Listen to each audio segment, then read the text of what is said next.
Hello, what's up guys? Nandito na naman si Makabagong Sport TV.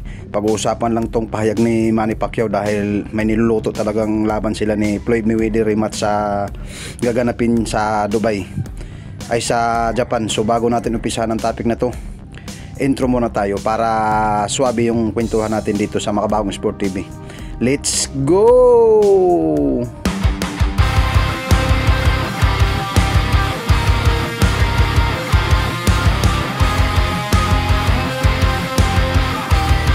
So confirm talaga na may nilulutong Pacquiao versus Floyd Mayweather Jr. na maglalaban sila ng exhibition game sa Japan.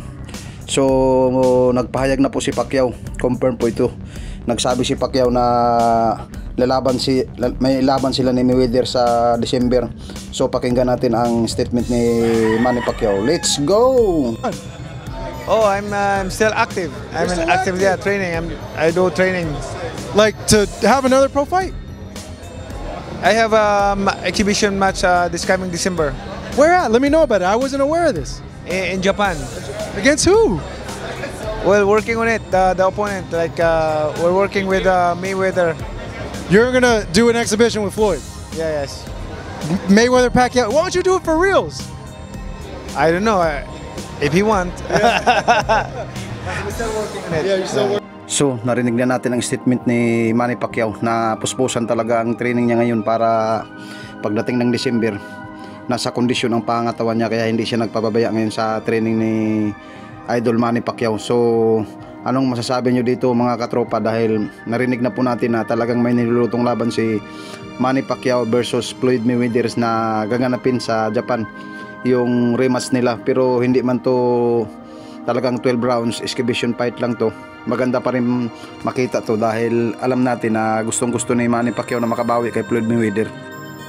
Kasi yung unang laban nila, matatandaan natin yung 2015, natalo po dito si Manny Pacquiao sa pamamagitan ng unanimous decision. Kaya gustong gusto ni Idol Manny Pacquiao na makabawi kay Floyd Mayweather, na kahit exhibition match man lang, kahit makabawi man lang siya na masuntok yung muka ni Mayweather, dahil atat na atat ito si Manny Pacquiao na makabawi kay Floyd Mayweather kahit exhibition game lang.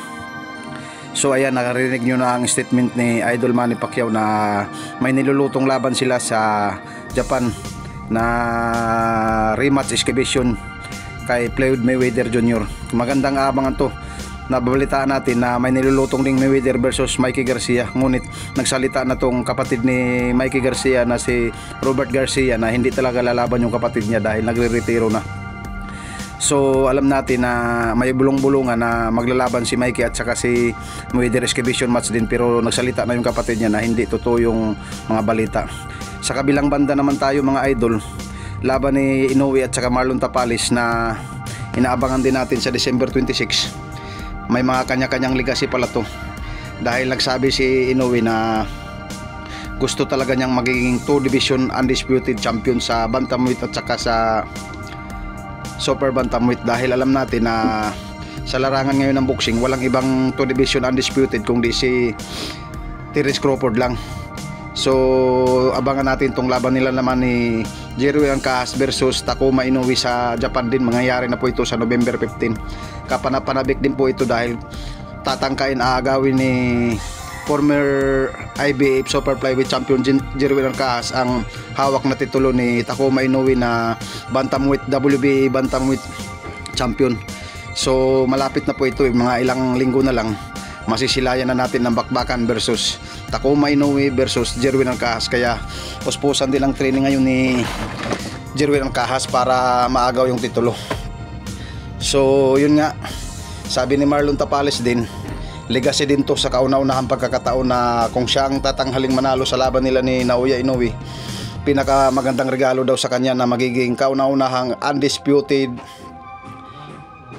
super bantamweight champion dito sa Pilipinas, dahil wala nga tayong undisputed champion dito sa Pilipinas. So alam naman natin na wala pang nakagawa dito sa history ng Pilipinas sa boxing na nagiging undisputed.